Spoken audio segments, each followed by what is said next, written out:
சந்தோஷமா இருக்கிறீங்களா? அல்லேலூயா. சரி, போன வாரம் வசனம்லாம் ஞாபகம் இருக்குதா?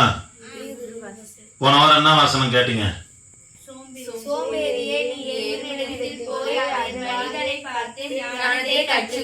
நீதிமொழிகள். கர்த்தர் உங்களை ஆஸ்வதிப்பார். எல்லாரும் பாக்குறீங்களா? இன்னைக்கு சங்கீதம் 37:27 நம்ம பார்க்க போறோம். சங்கீதம் 37:27 பார்க்க போறோம். தீமை விட்டு விலகி நன்மை செய், என்றென்றைக்கும் நிலைத்திருப்பார். தீமை விட்டு விலகி நன்மை செய், என்றென்றைக்கும் நிலைத்திருப்பார்.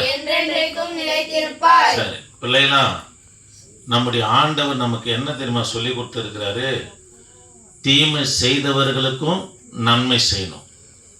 பாருங்க, தீமைக்கு தீமை என்ன பண்ணக்கூடாது, நம்ம செய்யவே கூடாது. இந்த சங்கீதத்துடைய விளக்கத்தை உங்களுக்கு சொல்லிட்டு ஒரு நிஜமா நடந்த ஒரு சம்பவத்தை உங்களுக்கு சொல்றேன். இது சாலமோனுக்கு சொல்லப்பட்ட புத்திமதி. ஏன் சாலமோனுக்கு இதை சொல்றேன்னா, இந்த சங்கீதம் தாவீது ஒரே நாட்கள்ல எழுதல. எப்போ எழுதினார்னா, 1 சாமுவேலின் புத்தகம் 19ஆம் அதிகாரத்துல சவுலால துரத்தப்படுறார். துரத்தப்படும் போது பரிசுத்த ஆவியானவர் அவரை எப்பெல்லாம் ஏவுறாரோ அப்பெல்லாம் கொஞ்சம் கொஞ்சமாக தொகுத்து எழுதி கடைசி நாட்களிலே சாலமோன் அபிஷேகம் பண்ணும்போது புத்திமதி சொல்லி இந்த சங்கீதத்தை நம்ம முடிக்கிறார். என்ன சங்கீதம்? 37. புரியுதுங்களா? கடைசியா சாலமோனுக்கு புத்திமதி சொல்லி தான் முடிக்கிறார். என்ன புத்திமதி சொல்றாருன்னா, சாலமோனே தீமை விட்டு விலகிடு, நன்மை செய், என்றென்றைக்கு என்ன பண்ணுவேன், நிலைத்திருப்பேன்னு சொல்றாரு. காரணம் என்னன்னா, சவுலை ஒரு நாளும் சவுலுக்கு தீமை யாரு செய்யல? தாவீது செய்யவே இல்லை. ஆனா தாவீது எத்தனையோ நன்மை சவுலுக்கு செய்தார். 1 சாமுவேலின் புத்தகம் 17ஆம் அதிகாரத்துல கோலியாத்தை தாவீது அடிக்கலன்னு வச்சுங்களேன், முழு இஸ்ரவேல் ஜனங்களும் யாருக்கு அடிமையாயிட்டு இருக்கோம்? பெலிஸ்தருக்கு அடிமையாயிட்டு இருக்கோம்.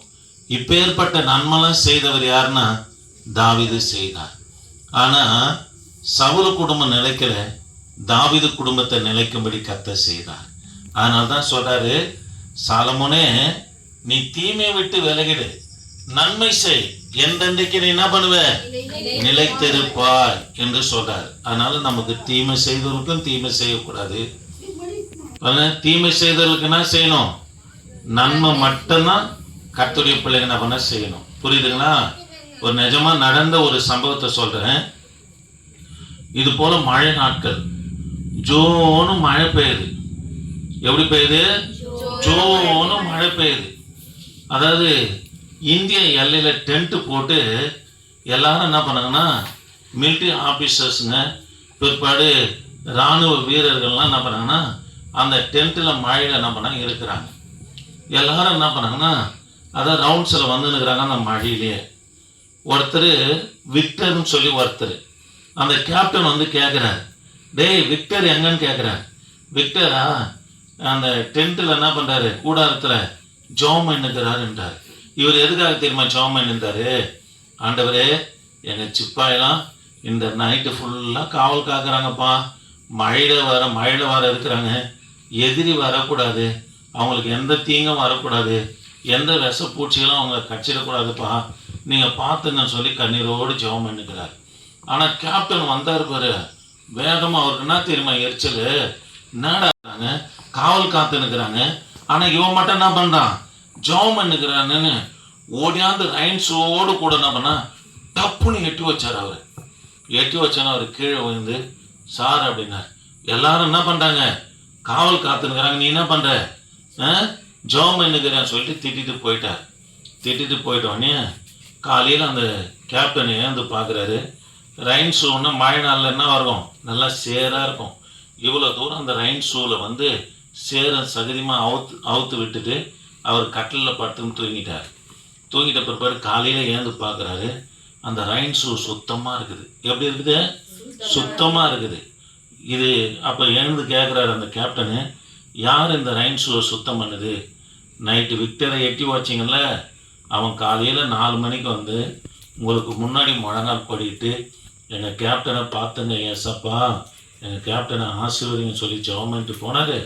அவர் தான் உங்கள் ரைன் ஷூவெல்லாம் என்ன பண்ணார், சுத்தம் பண்ணார். சொன்னோன்னே அந்த கேப்டனுக்கு இருதயம் உடஞ்சி போச்சு. என்ன ஆயிடுச்சு? உடஞ்சி போச்சு. காரணம் என்னன்னா, அவன் தீமை செய்தான், விக்டர் என்ன செய்தார்? நன்மை செய்தார்.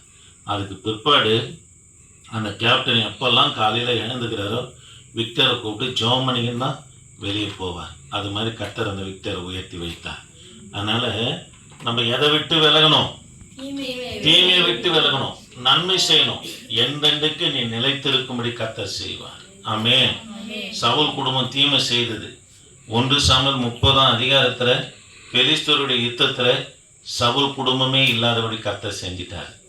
ஆனால் நன்மை செய்தேனா நீ எந்தெண்டைக்கு நிலைக்கும்படி, ஊழியத்திலும் சரி, தேசத்திலும் சரி, சபையிலும் சரி, எல்லாவற்றிலும் நீ நிலைத்திருக்க அப்பா உதவி செய்வார்.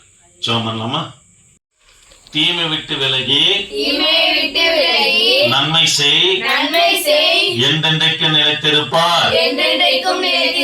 சங்கீதம் 37:27.